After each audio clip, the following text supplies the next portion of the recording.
this week. Joining me right now is New York Congresswoman Elise. She is the House Republican Conference Chair and a member of the Intelligence and Armed Services Committees. Congresswoman, it's good to see you. Thanks very much for being here. What did you make of the testimonies last night?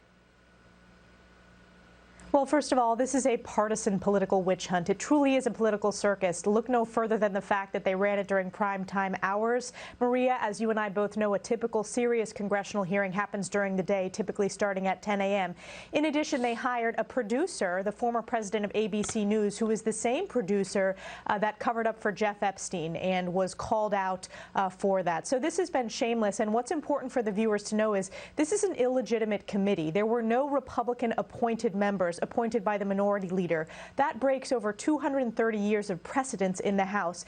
And most importantly, the American people are concerned about inflation. They're concerned about the crime crisis across this country, skyrocketing energy prices, as well as the border crisis. There's absolutely no primetime hearing that the Democrats are doing focused on that. So this is a political distraction, and it will do nothing to ensure that the Capitol is safe and secure in the future.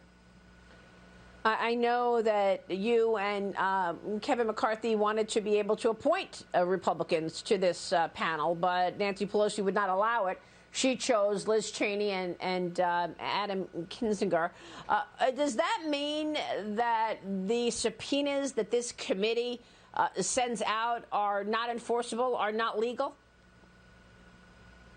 That is correct. Because this committee is an illegitimate committee, it's the first time in our nation's history that a congressional committee, the minority party, does not have the right to make those appointments. Kevin McCarthy did appoint Republican members to that committee, and Nancy Pelosi took the unprecedented step of stripping them from that committee. That's not according to the rules of the House. That's not according to the rules passed by the Democrat majority. And it's a requirement that any subpoena issued needs to be with discussion with the ranking member. There is no ranking member on this committee because the ranking member would be the minority appointed, so in this case the Republican appointed position. Now, those Republicans, that ranking member would have been Jim Banks. Nancy Pelosi refused to seat him. What Republicans have done is we have continued to focus on our own investigation, making sure that we are taking the steps to make sure that the Capitol Police has the resources and training they need to harden the Capitol, to make sure that we never face a security breach like that again. Yeah, I think you make a great point, because this morning there is a report out from John Solomon, and he says that the January 6th bombshell is that Schumer's team received FBI intelligence about possible violence, and the frontline cops did not. So if Chuck Schumer received information that there would be violence, why wasn't that passed on to the cops that were in the front lines?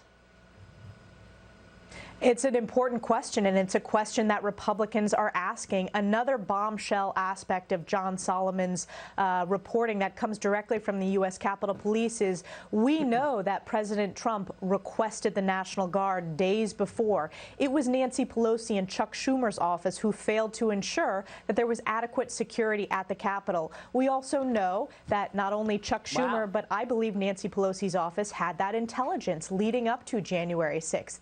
The only office that the Democrats have said is off limits is Speaker Pelosi's office. She has failed to turn over documents and communication regarding the moments leading up to January 6th. The American people deserve 100% transparency, not a Speaker's office that is covering their own tracks. I believe that's why she didn't allow the Republican-appointed members to sit on that committee, because they were asking those very critical questions. Wow, this is all very extraordinary, Congresswoman, and it's all coming in the face of serious bad news for the American families out there.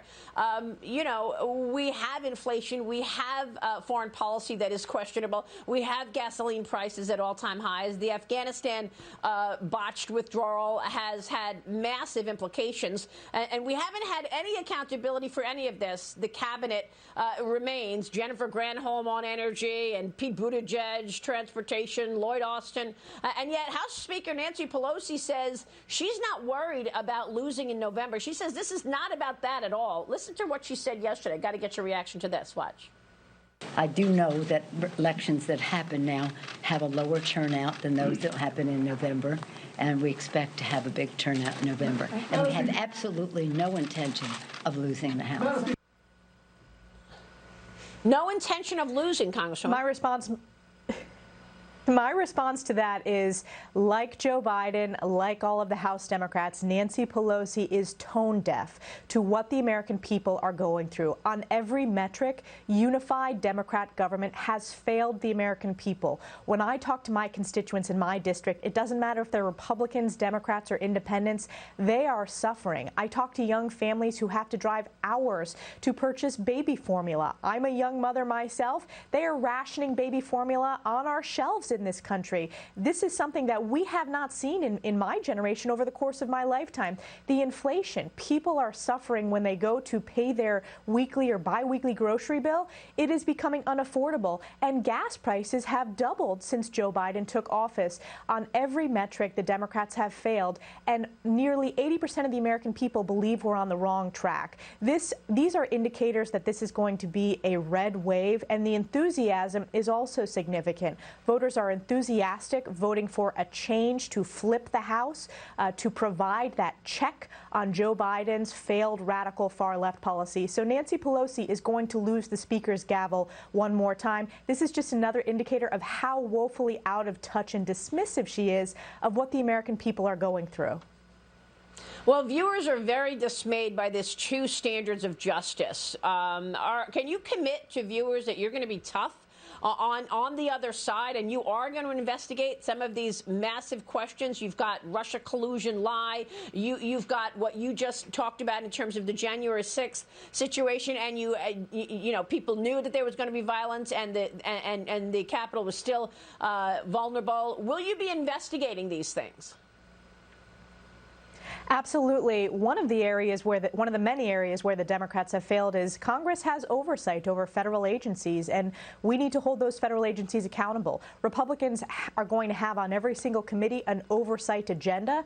That means when it comes to, for example, securing the border in that crisis and the illegal flights of migrants to the state of New York, my home state, we're going to conduct that important oversight. When it comes to the controversies and I believe the criminal acts of Hunter Biden and his connection to the President of the United States, we will also make sure that we're conducting that oversight and asking those tough questions, including with subpoenas, which are very important. We're also going to make sure that the politicization of the Department of Justice and the FBI, that needs to be rooted out at its core. I've seen that firsthand on the House Intel Committee. We're committed to pursuing that.